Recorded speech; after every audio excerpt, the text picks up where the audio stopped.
What's up everyone? John Ranger from Techno Buffalo here, and I figured let's change up the backdrop for a little bit. The iPhone 6s is here. You might be asking yourself, what's the difference? Why would I upgrade? Why would I consider it? Maybe you already have a 6 or something older and you don't know what the differences are because the phones look identical. So I'm going to help answer those questions for you and walk you through what's new here with the 6s.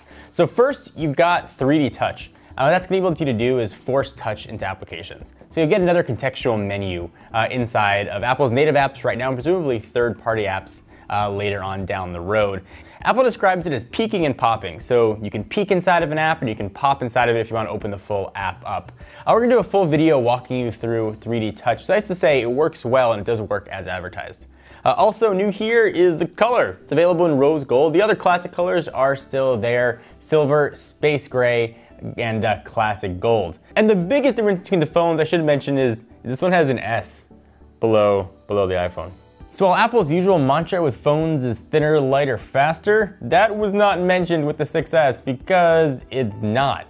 The width here is a little bit on the fatter side, 6.9 millimeters versus 7.1 on the 6s. So it got a little bit fatter. You don't really notice it, but it's definitely there. It also got a little bit on the fatter side. The 6 came in at 4.55 ounces or 129 grams versus the slightly more portly 5.04 ounces or 143 grams. Inside here, things are different as well. You've got the A8 processor versus the A9. So it's gonna be a little bit faster there, supposedly more battery efficient as well. Cameras, Apple upped their game a little bit on the front-facing camera. We've got a 1.2 megapixel sensor on the 6 with no flash, and we now have a 5 megapixel sensor on the 6s and uses the whole freaking screen as a flash. Kind of cool. On the back, cameras are also improved, 8 megapixel versus 12, and the video you can take with it got way better. We went from 1080p to 4K at 30 frames per second on the 6s. Battery capacity did not go up. The 6 had 1,810 milliamp hours versus a smaller 1,715 milliamp hour battery, but Apple says it's going to have the exact same battery life because the new A9 chip is a little more battery efficient.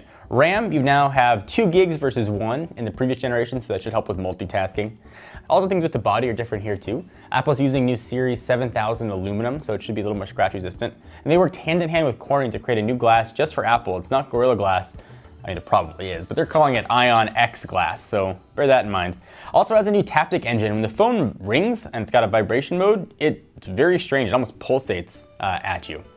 Also new here is the ability to say, "Hey Siri." Now you can do that with the last generation, but it has to be plugged in. With this guy, it does not have to be plugged in. You can just say, "Hey Google now," sorry, "Hey Siri," and it'll wake up and ask you whatever you want to do. Performance-wise, at least my first blush seems to be about as fast. Certainly multitasking down the road will be faster. Games take advantage of that more beefier hardware, and especially at 2 gigs of RAM. So whether or not you want to upgrade, that's your decision. Thought I'd at least shed some light on what's new here and maybe illuminate what's not new here with both phones. Anyway, thank you guys for watching. Hope you enjoyed. Are you going to upgrade? Are you not going to upgrade? Love to hear your thoughts on it. Until next time, I'm John Ranger from Techno Buffalo. See you guys next video. Bye-bye.